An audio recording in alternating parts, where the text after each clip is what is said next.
हरे कृष्ण.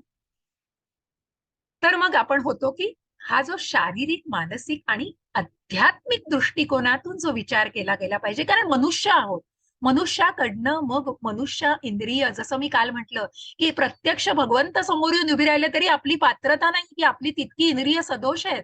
आपली इंद्रिय इतकी पूर्ण काय म्हणतात ना, परफेक्ट नाही आहेत की आपण जाणणार आहोत, जाणू शकू त्यांना.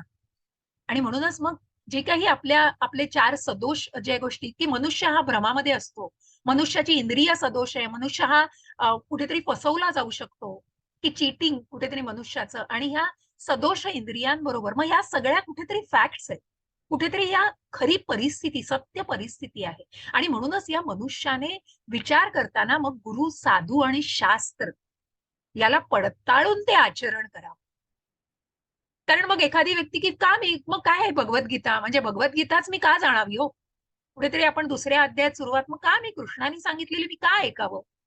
हे किती डेंजरस विधान आहे बघ. तुम्ही ते ज्ञान घेतलंयत का, तुम्ही ते जाणता का, तुमची इंद्रिय तितकी परफेक्ट आहेत का. तुम्ही जे एखादी एखादी सफरचंद आलं तुमच्या समोर आणि सफरचंदाचा मागचा भाग खाल्लेला आहे बरं का, पण तुम्हाला समोर दिसताना तर ते पूर्ण दिसतंय, तुम्ही म्हणाल हे सफरचंद पूर्ण आहे, कारण तुम्हाला मागचा भाग मागे गेल्याशिवाय दिसत नाही. तिथे कुठेतरी लिमिटेशन्स आहेत हो तुमची, तिथे मर्यादा आहेत तुमच्या इंद्रियांना. आणि म्हणूनच मग तिथे आपली इंद्रिय जिथे परफेक्ट नाही, मग जे दिसतंय आपल्याला तेच आपण जशा प्रकारे जाणू शकतो असं नाहीये, मग तिथे हे विधान करणं किती डेंजरस आहे. आणि म्हणून त्याचं ज्ञान घेणं, मग त्या कृष्णाला जाणायचं.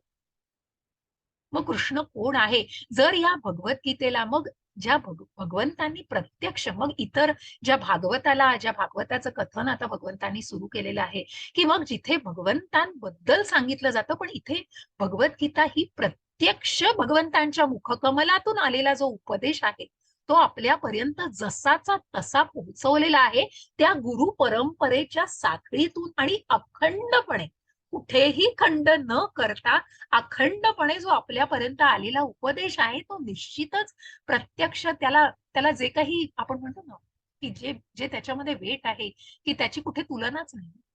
आणि म्हणून मग अशा भगवंतांना जाणण्यासाठी मग कुठेतरी पुढच्या टप्प्यावरती जाताना मग ह्या कारणांना आपल्याला जाणायचं. या स्लाइडवर आपण पुढेही जाऊ शकतो.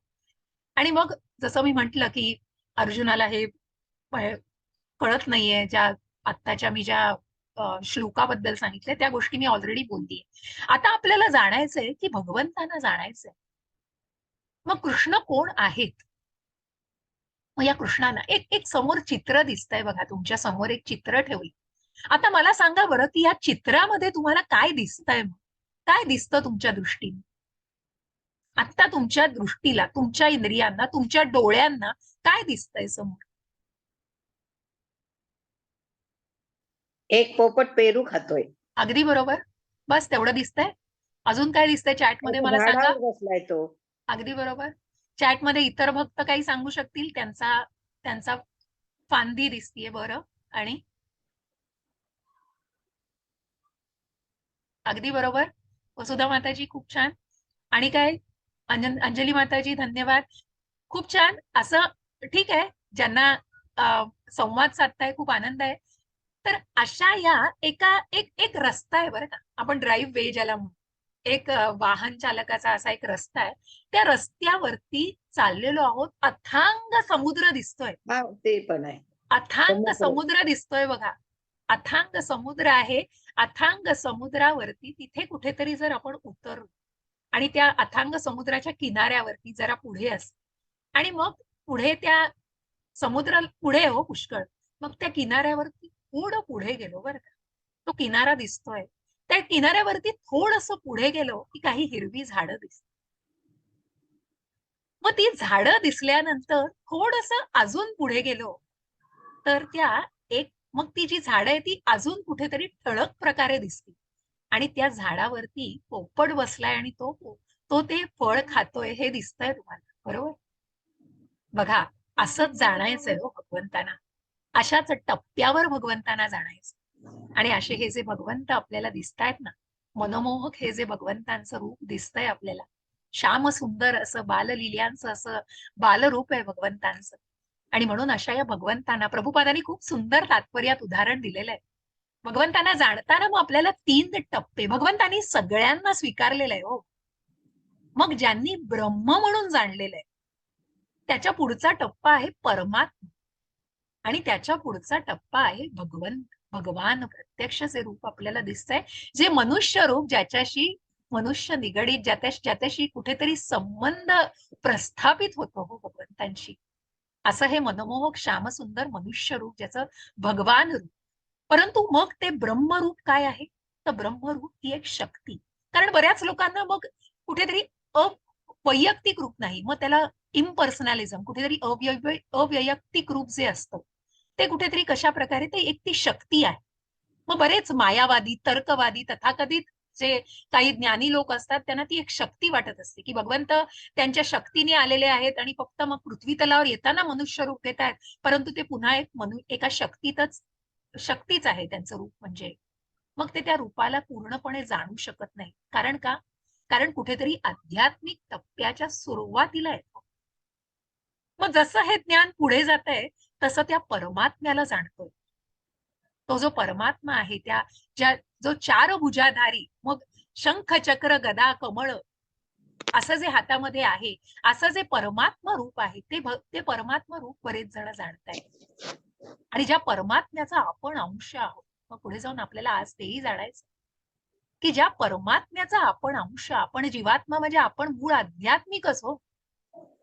आपला मूळ स्वभाव अध्यात्म. आपण भगवंतांसारखे क्वालिटेटिव्हली आहोत, म्हणून आपण भगवंत नाही, आपण देव नाही. क्वालिटेटिव्हली नक्कीच आहोत आणि त्याच भगवंतांना आपल्याला जाणताना म्हणून ते ब्रह्मरूप, परमात्मा रूप आणि भगवान अशा 3 टप्प्यावर. मग प्रभुपादांनी खूप सुंदर उदाहरण दिले. मग एखादी व्यक्ती आहे हो, एखादी व्यक्ती उठतीये सकाळी, खिडकी उघडते, अरे वा उजेड आला म्हणजे दिवस सुरू झाला. बस त्याच्यावरती दिवस सुरू झाला याच्यावरती त्या व्यक्तीने समाधान मानते. आता त्याच्या पुढच्या व्यक्तीला काही उत्सुकता असेल तर पण हा उजेड कुठून येतोय? मग ती व्यक्ती सूर्याला बघायला जाते. थोडंसं पुढे जाऊन ती व्यक्ती सूर्याला बघायला जाते. आणि त्याच्याही पुढे जाऊन ज्याला उत्सुकता आहे, ज्या औत्सुक्य आहे, ती व्यक्ती मग त्या सूर्यावरती सुद्धा जाण्याचा विचार करते. हे झाले टप्पे. आणि याच टप्प्यांनी मग याचा उल्लेख आपल्याला प्रत्येक अध्यायामध्ये येणार आहे. या परमात्म्याचा, या भगवंतांचा, या पुरुषोत्तम परम कारण परम तत्वाचा यांचा उल्लेख. जसं आपण म्हटलं की जी 5 विषयांना आपण काल बघितलंय, त्या 5 विषयांपैकी प्रत्येक पहिला विषय हा ईश्वर आहे आणि यांचा उल्लेख हा प्रत्येक अध्यायामध्ये आहे. मग इथे ईश्वर प्रकृती, जिथे ईश्वर प्रकृती जीव काळ कर्म हे 5 विषय सतत उल्लेखले जाणार आहेत, ज्याची संलग्नता जाणणार आहोत.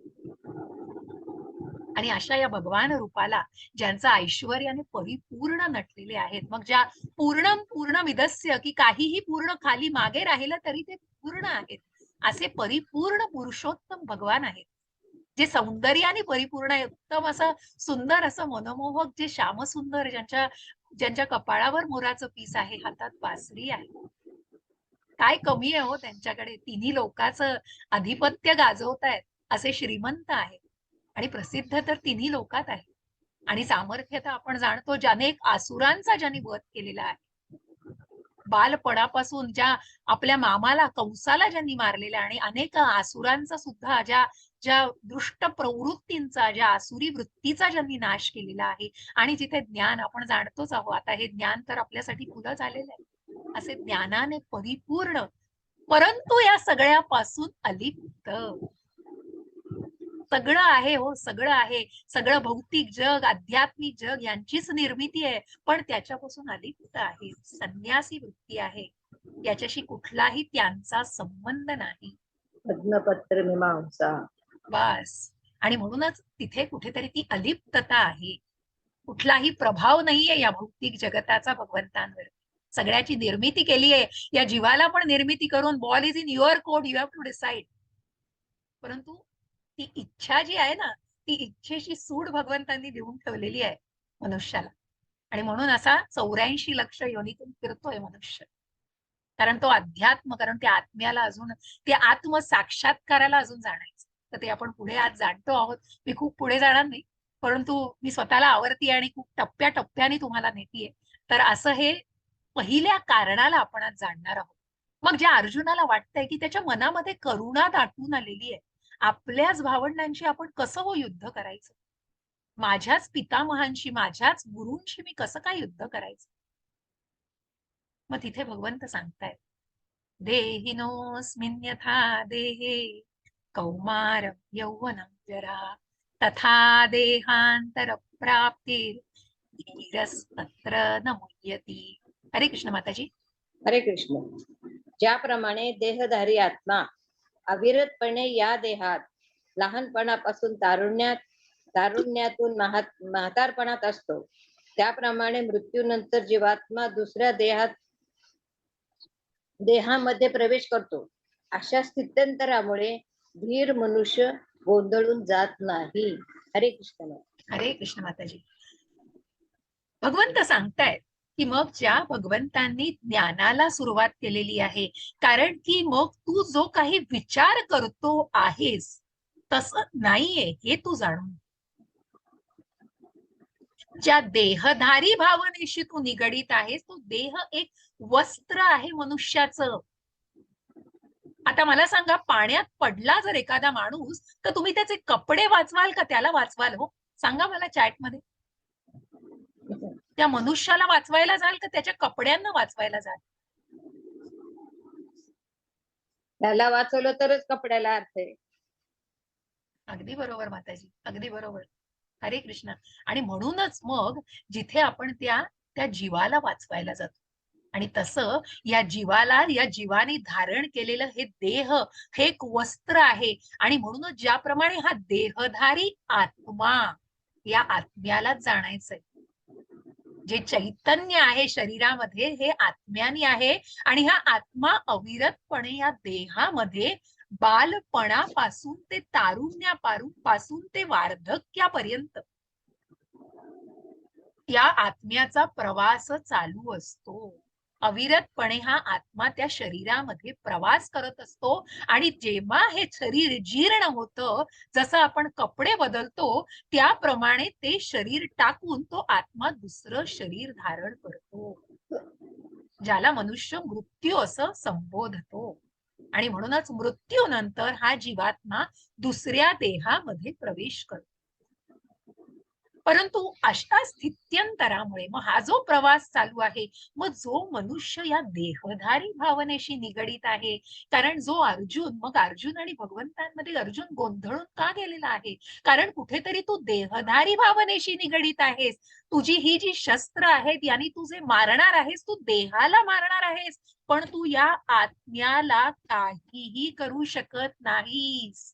कारण नैनम छिंदन्ति शस्त्राणि नैनं दहति पावकः न चैनं क्लेद्यन्त्यापो न शोषयति मारुतः. हरे कृष्ण माताजी. हरे कृष्ण. आत्म्याचे कोणत्याही शस्त्राद्वारे तुकडे करता येत नाही. अग्नीद्वारे त्याला जाळता येत नाही. पाण्याद्वारे त्याला भिजवता येत नाही. तसेच वाऱ्याने त्याला सुकविताही येत नाही. हरे कृष्ण. हरे कृष्ण. अशा या आत्म्याला तू जाण, कारण जो तू काही करणार आहेस त्या देहाला, जे देह पंचमहाभूतांनी बनलेला आहे, या पंचतत्वांनी, जे पृथ्वी, आप, वायू, अग्नी आणि जल या सगळ्यांनी जे बनलेलं आहे, त्या शरीराला तू मारणार आहे. जी काही अणकुचीदार शस्त्र आहेत ती त्या वस्त्राला, त्या देहाला मारणार आहेत. पण तो आत्मा अविरत आहे, अविनाशी आहे तो आत्मा. त्या आत्म्याला काहीही होणार नाही. तो ना जाळला जाईल, तो ना कापला जाईल, तो ना पाण्यामध्ये ओला केला जाईल, तो ना सुकवता येईल. असा हा आत्मा संजीवन आहे, तो अविनाशी आहे आत्मा. आणि हेच तू जाण. म्हणून तुझ्या मनातली जी करुणा आहे ना, ती करुणा तू येऊ देऊ नकोस. अशा प्रकारे भगवंत त्याला समजवण्याचा प्रयत्न करतायत. त्याचं मनोदौर्बल्य त्याच्या आलेलं आहे, त्याचं मनोबल वाढवण्याचा प्रयत्न करतायत. म्हणून त्याला ज्या दृष्टिकोनातून, म्हणून उत्तम गुरुच हे मार्गदर्शन करू शकतो की ज्या दृष्टिकोनाला तो देऊ शकतो. आणि म्हणून हे जे परम सत्य असं ज्ञान भगवंत अर्जुनाला सांगतायत की तू त्या देहधारी भावनेशी निगडीत न राहता तू त्या आत्मसाक्षात्कारी तू आत्मा असलेल्या भावनेशी निगडीत राहा, की मग तू जाणशील या आत्म्याला तू काहीही करू शकत नाहीस. अशा प्रकारे पहिल्या कारणाला भगवंतांनी सांगितलेलं आहे. मग पुढे जाऊन अर्जुनाला वाटतंय की मला कुठल्याही या युद्धामध्ये आनंद वाटत नाहीये. आपल्याच भावंडांशी युद्ध करून जर मी जिंकणार असेल तरी मला त्याच्यात काय रस वाटणार आहे, मला काहीही वाटणार नाही त्याच्यामध्ये आणि मला कुठलाही आनंद वाटत नाही. पण मग भगवंत कशा प्रकारे सांगतायत बघा की जे कर्म तुम्ही भगवंतांसाठी करताय, मग भगवंत कशा प्रकारे तू दृष्टिकोन बदलतायत अर्जुनाचा, की मग भगवंत एका बाजूनी सांगतायत त्याला की तू जर हे युद्ध केलंस तर बघा पुढच्या स्लाइडवर जाऊन आपण सांगू की तू जर हे युद्ध केलंस हतो वा प्राप्स्यसि स्वर्ग जित्वा वा भोक्ष्यसे महिम तस्मादुत्तिष्ठ कौन्तेय युद्धाय कृतनिश्चयः. हरे कृष्ण माताजी. हरे कृष्ण. हरे कृष्ण. हे कोणते या रणभूमीवर तू मारला जाशील आणि तुला स्वर्ग प्राप्ती होईल. स्वर्ग प्राप्ती होईल किंवा तू वीरश्री प्राप्त करून पृथ्वीचे राज्य करशील, म्हणून दृढ निश्चय होऊन उठ आणि युद्ध कर. हरे कृष्ण. हरे कृष्ण.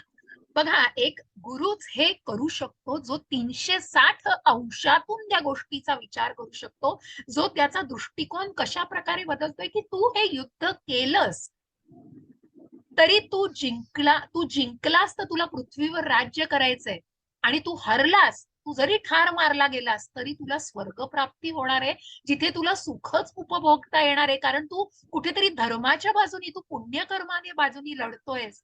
आणि म्हणूनच मग तू कुठलाही मनामध्ये असा किंतु आणू नकोस, तुला आनंद मिळणार आहे दोन्हीकडून. आणि त्याच बरोबर भगवंत सांगतायत बघा की ज्या तुला स्वर्गलोकही मिळणार आहे आणि तू पृथ्वीवरती जिंकलास तरी तुला राज्य मिळणार आहे. अशा प्रकारे मनोदौर्बल्य घालून त्याचं मनोबल वाढवण्याचा प्रयत्न करतायत भगवंत. आणि त्याच बरोबर भगवंत सांगतायत की भगवंत इथे कर्माला, मग या दुसऱ्या अध्यायाला गीतेचं सार म्हटलेलं आहे प्रभुपादांनी. का म्हटलंय? कारण इथे तुम्हाला कर्मयोग दिसतोय, तुम्हाला ज्ञानयोगही मिळणार आहे, तुम्हाला सांख्य योग मिळणार आहे, तुम्हाला बुद्धियोगही मिळणार आहे. जो सांख्य योग देह आणि आत्म्याची संलग्नता दाखवतो. पुढे जाऊन कपिल मुनींनी त्याच्यावरती जे भागवतामध्ये सांगितलेलं आहे. आणि मग म्हणूनच आपल्याला या सांख्य योगाला सखोलपणे नंतर जाणता येईल. पण ज्या शरीर आणि आत्म्याची संलग्नता आपण जाणतोय, मग ज्या बुद्धीच्या योगामार्फत मग हे कर्मयोग सुद्धा इथे भगवंत सांगतायत की भगवंत कर्माला महत्व देतायत. मग भगवंत म्हणतायत की अवाच्यवादांश बहुन्वदिष्यन्ति तवाहितः निंदन्तस्त्वव सामर्थ्य ततो दुःखतरं नु किम. हरे कृष्ण माताजी. हरे कृष्ण. तुझे शत्रू अनेक अपमानास्पद शब्दात तुझं वर्णन करतील आणि तुझ्या योग्यतेचा उपहास करतील. याहून अधिक दुःखतर असे तुला काय आहे? हरे कृष्ण माता. हरे कृष्ण. आणि म्हणून तू क्षत्रिय आहेस, तू एक क्षत्रिय आहेस हे विसरू नकोस. तू पळकुटा भ्याड ठरशील. तू जर हे युद्ध सोडून पळून गेलास आणि तू जर जंगलात जाऊन संन्यास घ्यायचा ठरवलास तर तुझे शत्रू तुला भ्याड ठरवतील. तुला चांगलं म्हणणार नाहीये की अरे अर्जुन युद्ध सोडून निघून गेलाय, किती त्यांनी चांगली भावना आपल्याच नातेवाईकांबद्दल त्याच्या मनात आहे, तर नाही, शत्रू तुझा उपहास करतील, तुला भ्याड, तुला पळकुटा ठरवतील. आणि त्यापेक्षा तुझा अपमान हा जो होणार आहे तो मृत्यूपेक्षा, मरणापेक्षा सुद्धा अत्यंत तीव्र असं दुःख तुला होईल. याहून अधिक दुःखकर तुला काय असेल. आणि म्हणूनच भगवंत इथे सांगतायत की भगवंत प्रत्यक्ष सांगतायत की तू देह नसून तू आत्मा आहेस, ते भगवंत सांगतायत की मग कुठल्या तरी अशा काल्पनिक याच्यातही तू जगू नाही शकत, कारण तू जे शरीर आहे ते आहे तुझं, परंतु तुला करुणा नाही त्यावेळेला भगवंत सांगतायत तो दृष्टिकोन. परंतु तुझं कर्म भगवंत टाळायला सांगत नाहीयेत हो. भगवंतांनी कुठेही असं लिहून ठेवलेलं नाहीये भगवद्गीतेत की रिटायरमेंट झाली आता तुम्ही भगवद्गीता उघडा, आता तुम्हाला काही दुसरं करायची गरज नाही, भगवंत काळजी घेणार आहेत. नाही, भगवंत असं कुठेच सांगत नाहीये. दृढ निश्चयाने उठ आणि तुझं कर्म कर, तुझी कर्तव्य पार पाड. आणि म्हणूनच तिथेच भगवंत अर्जुनाला युद्ध करायला सांगतायत, कर्माचं महत्व सांगतायत. तू एक क्षत्रिय आहेस. ज्या वर्णाश्रम पद्धतीला आपल्याला पुढे जाऊन जाणायचंय, की एक क्षत्रिय हो हा हो एक धनुर्धर, एक योद्धा आहे, ज्याने राज्य करायचं आहे. आणि असा हा योद्धा पळकुटा ठरू नये, म्हणूनच तू दृढ निश्चयाने उठ आणि तुझं कर्म कर, असे दृष्टिकोन भगवंतांनी सांगितलेले आहेत. आणि म्हणूनच तू त्याच्यामध्ये आनंद नाही असं न मानता तू दृढ निश्चयाने उठ आणि जे काही कर्म करतो आहेस ते तू भगवंतांना अर्पण कर. कारण नेहाभिक्रमनाशोस्ति प्रत्यवायो न विद्यते स्वल्पमप्यस्य धर्मस्य त्रायते महतो भयात. हरे कृष्ण माताजी. हा अर्धवट आले. या प्रयत्नात एक मिनिट. या प्रयत्नात कोणतेही नुकसान किंवा ऱ्हास नाही आणि या मार्गातील अल्प प्रगतीनेही मनुष्याचे मोठे भयंकर भयापासून संरक्षण होऊ शकते. हरे कृष्ण माता. हरे कृष्ण. आणि म्हणूनच मग भगवंत म्हणतायत की ज्या ज्या भगवंतांसाठी हे कर्म तुला करायचंय, पण ते कर्म कांड नसून ते कर्म योग असावा. तू स्वतःसाठी हे युद्ध स्वतःच्या स्वार्थासाठी, स्वतःच्या इंद्रिय तृप्तीसाठी न करता तू हे कर्म भगवंतांना अर्पण करावं. आणि म्हणूनच ती जी वांछा, म्हणून म्हटलंय की आत्म इंद्रियो वांछा तारो नाम काम, कृष्ण इंद्रियो वांछा तारो नाम प्रेम. तू हे भगवंतांच्या सेवेमध्ये, की ती जी कुठेतरी मनामध्ये वासना स्वतःच्या इंद्रिय विषयांना बाजूला ठेवून तू जे काही कर्म करशील ते जर भगवंतांना करशील, भगवंतांसाठी करशील, तर छोट्यातली छोटी सेवा सुद्धा तुला भयंकर मोठ्या अशा संकटापासून धर्मस्य त्रायते महतो भयात, तुला मोठ्यातल्या मोठ्या संकटापासून वाचवू शकते. मग ज्या ज्या हनुमानाला आपण बघतो, ज्या विभीषणांना आपण बघतो, का त्यांचा जय जयकार केला जातो? तुम्ही जर फिलॉसॉफिकल, तुम्ही जर तुमच्या भौतिक दृष्टीने विचार केलात, तर मग ज्या हनुमानाने फक्त रावणाचाच महाल जाळायला हवा होता, का त्यांनी सगळी लंका जाळली?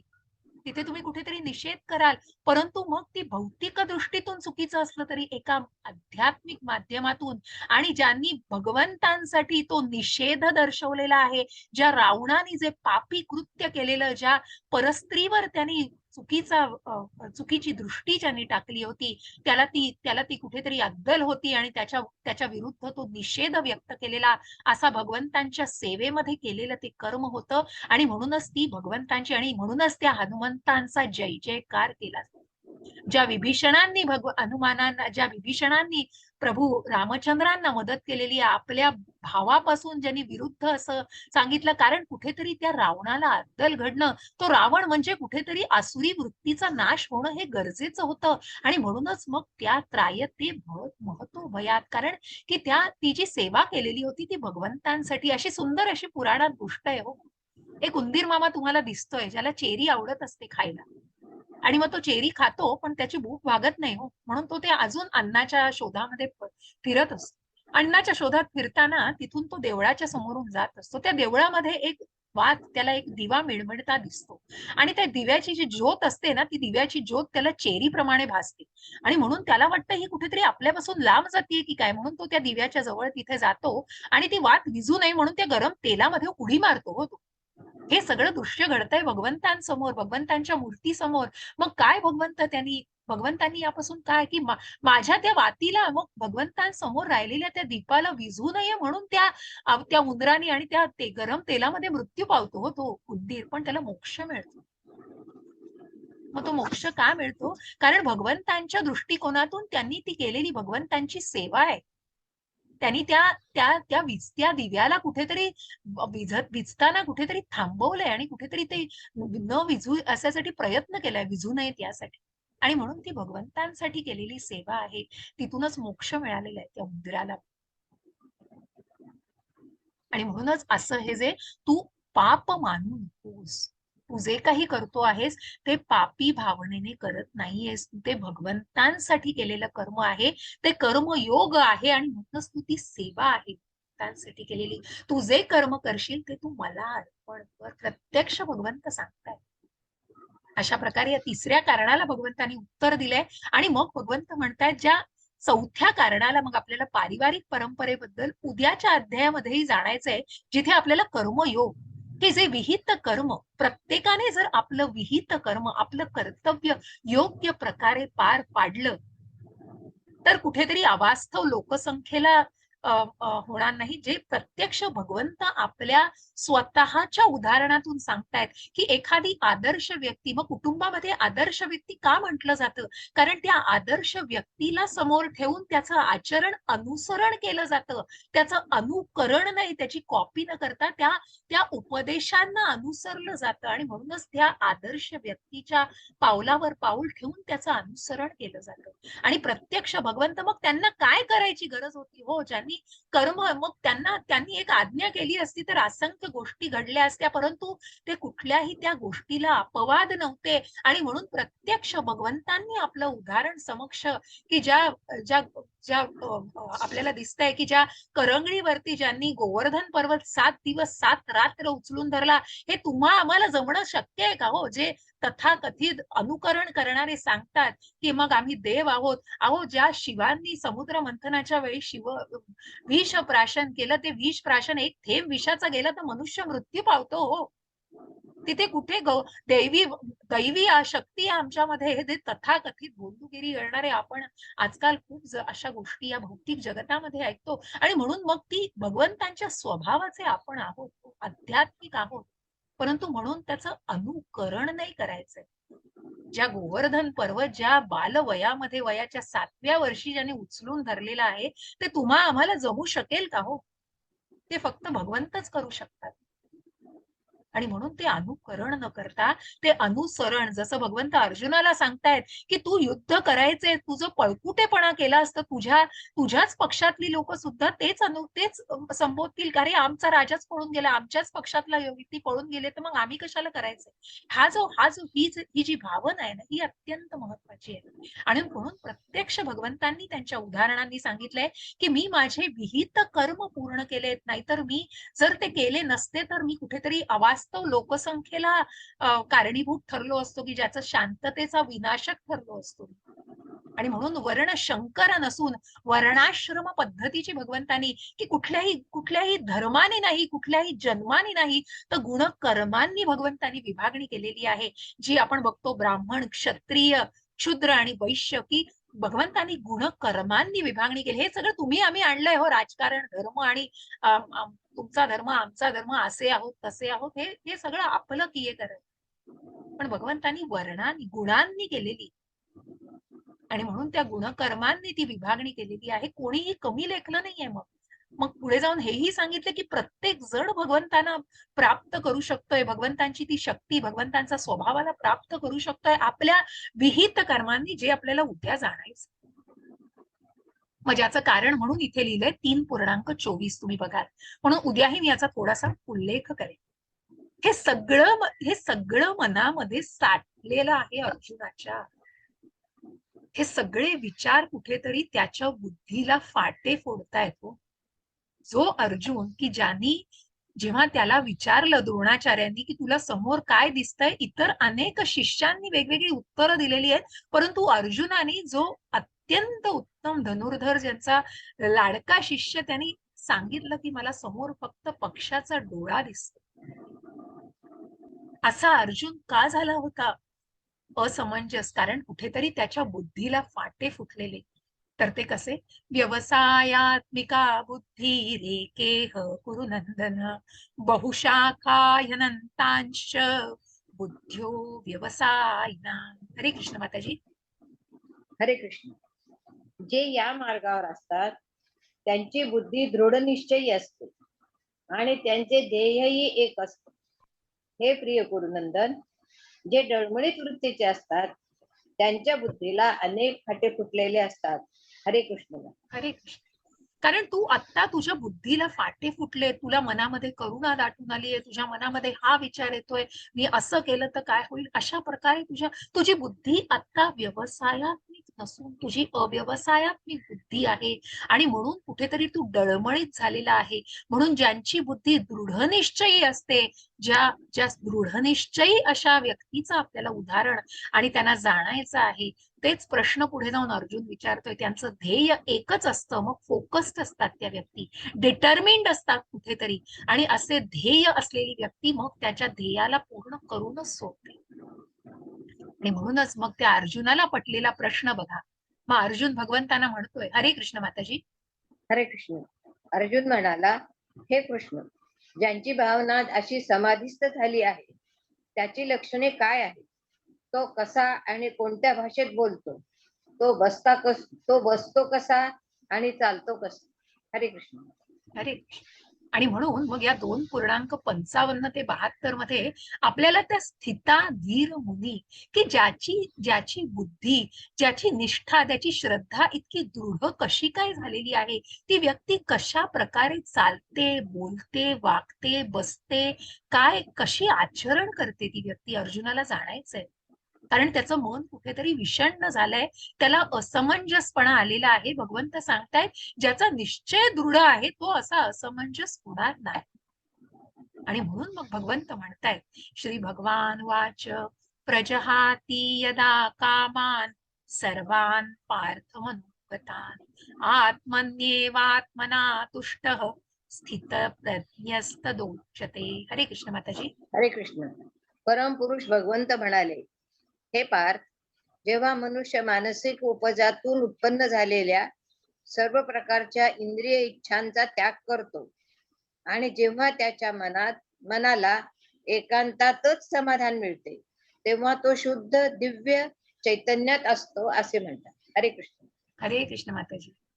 आणि म्हणूनच अशा या स्थिता धीर मुनीला आपल्याला जाणायचंय, की ज्याचं उदाहरण आपल्याला समोर दिसतंय आणि त्याची लक्षणं भगवंतांनी सांगितलेली आहे. आणि हे जे चित्रामध्ये दिसत आहेत ते प्रत्यक्ष प्रल्हाद महाराज आहेत बरं. असे हे स्थिता धीर मुनी कशा प्रकारे आहेत, की ज्यांची श्रद्धा इतकी दृढ कशी काय होती, कशा प्रकारे मनुष्य मानसिक उपजातून उत्पन्न झालेल्या सर्व इंद्रिय इच्छांचा, ज्या राक्षस योनीमध्ये जन्माला येऊन, ज्या हिरण्य कश्यपूच्या पोटी जन्माला येऊन पण प्रल्हाद महाराजांच्या तोंडी नारायण नारायण नारायण नारायण असंच म्हणत होते. मग ज्या हिरण्य कश्यपूनी असा एकही दिवस सोडला नाही की ज्यांना मरणाच्या यातनातून नाही दिलं, जिथे आगीमध्ये टाकलं, सर्पांमध्ये दिलं, राक्षसांमध्ये दिलं, मोठ्या दरीतून उंच खोलात दरीत असं फेकलं गेलं, गरम तेलात टाकलं गेलं, परंतु श्रद्धा कशी होती हो? दृढ श्रद्धा होती, निश्चय दृढ होता. कारण तो स्थिताधीर मुनी होता. तो स्थिताधीर मुनी कसा होता? कारण त्यांनी कुठेतरी आपले अवयव आपल्या कवचात, बघा की ज्याप्रमाणे एक कासव कुठेतरी जर चाहूल लागली तर कासव कशी आपली इंद्रिय ओढून घेतं आतमध्ये, तशी ही जी स्थिताधीर मुनी, ही जी व्यक्ती असते ज्यांनी आपलं मन, आपली बुद्धी, आपली इंद्रिय नियंत्रित करून जी एकाग्रता मिळवलेली असते, आणि म्हणून म्हटलंय ज्याप्रमाणे कासव आपले अवयव आपल्या कवचात आवरून घेते, त्याप्रमाणे ती व्यक्ती आपल्या इंद्रियांना इंद्रिय विषयातून आवरून घेऊन पूर्ण चेतनेमध्ये दृढ होते. अशा या स्थिताधीर मुनीला आपल्याला जायचंय. आणि असाच हा स्थिताधीर मुनी कसा वागतो? दुःखेष्वनु मनाः सुखेषु विगत स्पृहः वीतराग भय क्रोधः स्थिधीर मुनिरुच्यते. हरे कृष्ण माताजी. हरे कृष्ण. जो त्रिविध तापांनीही मनामध्ये विचलित होत नाही किंवा सुखामध्येही हर्षोल्लासित होत नाही आणि जो आसक्ती, भय आणि क्रोध यांच्या पासून मुक्त झाला आहे, त्याला स्थिर मन झालेला मुनी असे म्हटले जाते. हरे कृष्ण. हरे कृष्ण. भगवंत विश्लेषण करून सांगता आहेत की मग जी व्यक्ती या त्रिविध तापांनी मग अनेक ज्या प्रकारचे आपल्याला अधिभौतिक, मग पुढे जाऊन आपण तेही जाणणार आहोत, अधिभौतिक, आध्यात्मिक, अधिदैविक अशा त्रिविध ताप ज्या निरनिराळ्या त्रासांनी मनुष्य जो ग्रासलेला असतो, अशा त्रिविध तापांमध्ये मग सुखामध्येही तो हुरळून जात नाही आणि दुःखामध्येही होरपळून निघत नाही, कारण कुठेतरी त्याने स्वतःला बॅलन्स केलेलं असतं. कारण जो आसक्ती, भय, क्रोध या सगळ्या भावनांवर कुठेतरी कुठेतरी कंट्रोल, कुठेतरी नियंत्रण मिळवू शकतो आणि या सगळ्यापासून स्वतःला मुक्त करू शकतो, असा स्थिताधीर. कारण हे जे मन आहे ना, त्या मनाला आपल्याला पुढे जाऊन जाणायचं आणि म्हणून त्याने जे मन, बुद्धी एकाग्र केलेली आहे, असा हा स्थिताधीर मुनी, ज्याने आपल्या इंद्रिय विषयातून आणि त्या इच्छांमधून स्वतःला कुठेतरी नियंत्रित केलेला आहे. आणि अशा या त्रासलेल्या, मग जिथे आपण म्हणतो की आपण याच्यातली जी भौतिक आणि आध्यात्मिक दृष्टी कशा प्रकारे बघायची आहे, कारण जो देहधारी भावनेशी निगडीत आहे, मग हा स्थिताधीर मुनी कोण असतो? जो आत्मसाक्षात्काराच्या भावनेमध्ये स्वतःला मार्गस्थ करत असतो. कारण जो देहधारी भावनेशी निगडीत आहे त्याची भौतिक दृष्टी असते. मग मी शरीर आहे, मला थंडी वाजते, मला ऊन लागतंय, माझं शरीर जेव्हा मरतं तेव्हा मी मरतो, आणि चिंता आणि गोंधळ आणि अनेक भौतिक गोष्टींचा सगळा हल्लकल्लोळ झालेला असतो विचारांचा.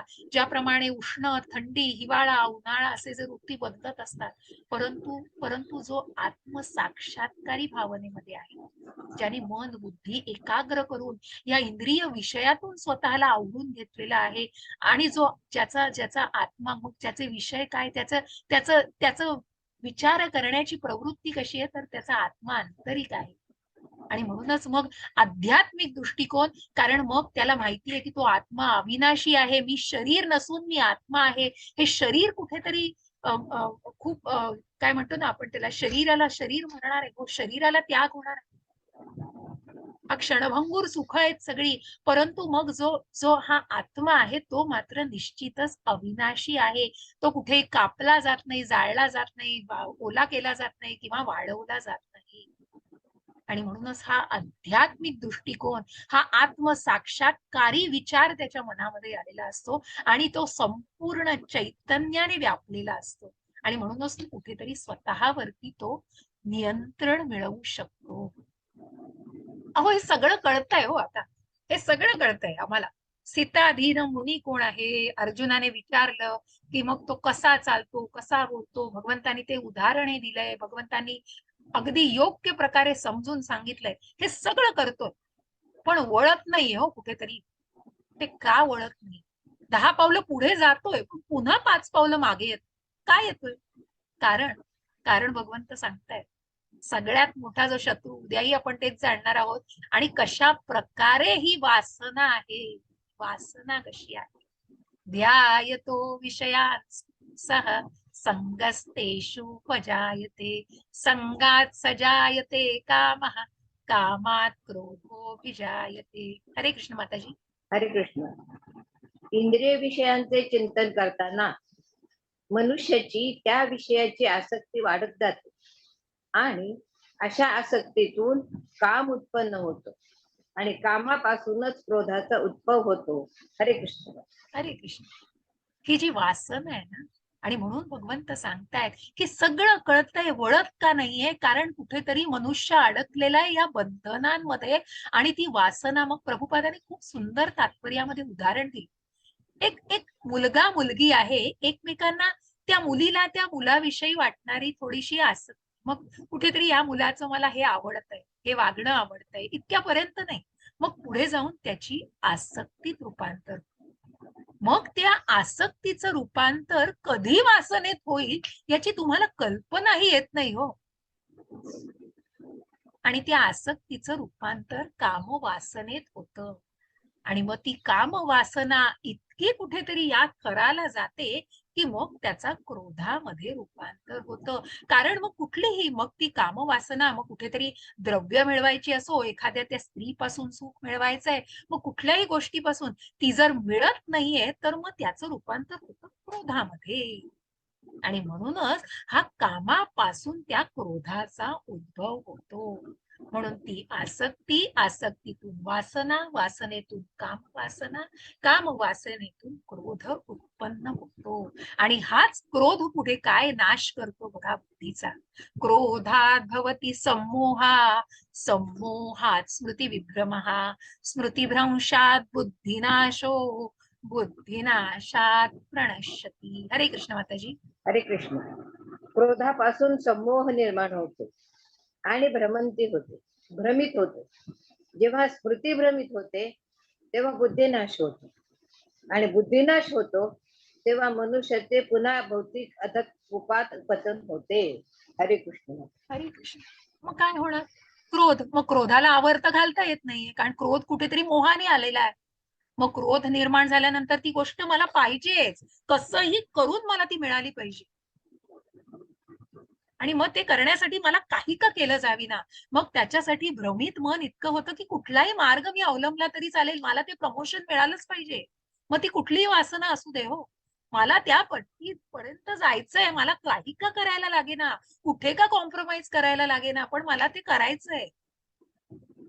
तिथे कुठेतरी तुमची स्मृती, मग तुमची बुद्धी, सत्सत विवेक बुद्धी उरतच नाही हो, त्या बुद्धीचा नाश होतो. स्मृती भ्रमित होते. आधी जे काही तुम्ही विचार करत असता ते सगळं भ्रमित होतं.